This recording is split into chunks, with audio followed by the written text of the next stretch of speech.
Hey, Tommy, here's the culprit. All right, a loose newel post.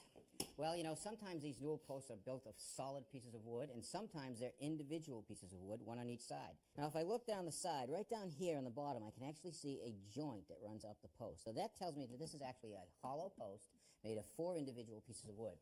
Let me show you. If I take off this newel cap, it should come off because it's only nails. Okay, take that off. And now you can see 4 individual pieces of wood. What's this piece of wood inside there?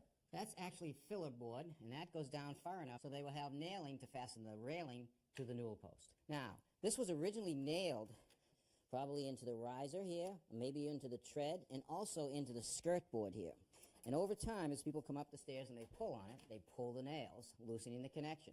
What we need to do is push this newel post back into position, up against this stair tread. And we're going to drive a screw in from this side into that stair tread, holding the newel post into position. Now what we want to do is we want to push the post against the stair tread. To do that, we're going to use this stick right here and the wall. So we don't damage the trim, we're going to take this block of wood, put it against the trim, put a brace on that, and you do that in, and I'll push it right down. That's pretty good, right about there. All right, now we're good and tight. All right, here's the fastener we're going to use to hold the newel post in place. It's actually used in engineered lumber all the time. It's actually got a T-head or a flat head. The shaft has no threads on it until you get to the very end. You get about 1.5 inches of threads.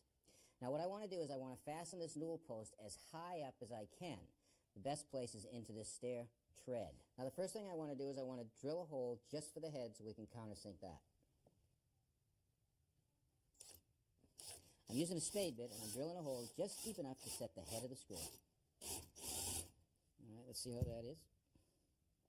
It should be good. Now the next thing I want to do is I want to drill a hole about the diameter of the shaft of the screw. Now, Tom, why didn't you drill in the middle of the newel post? Well, if the newel post was solid, I would have drilled in the middle.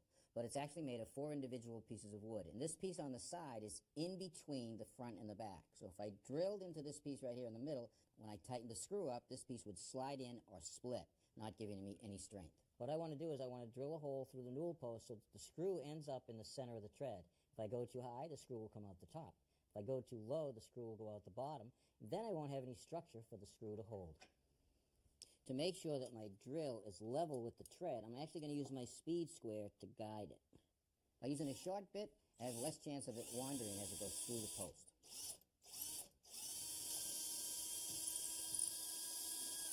Now I want to switch to a longer drill bit and go into the tread.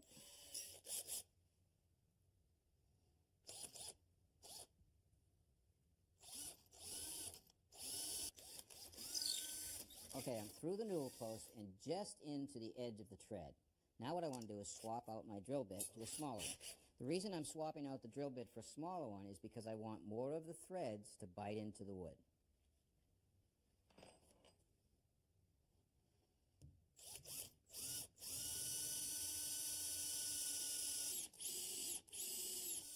All right, now we're ready for the screw.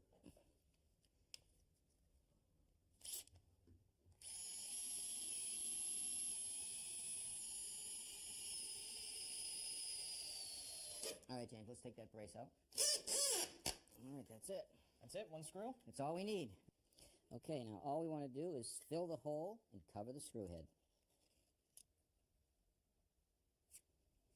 Now we'll scrape this off a little bit, let it dry, and give it another coat later on. Now all that's left is to reattach the newel cap to the newel post. I'm going to put a little bit of glue on each corner.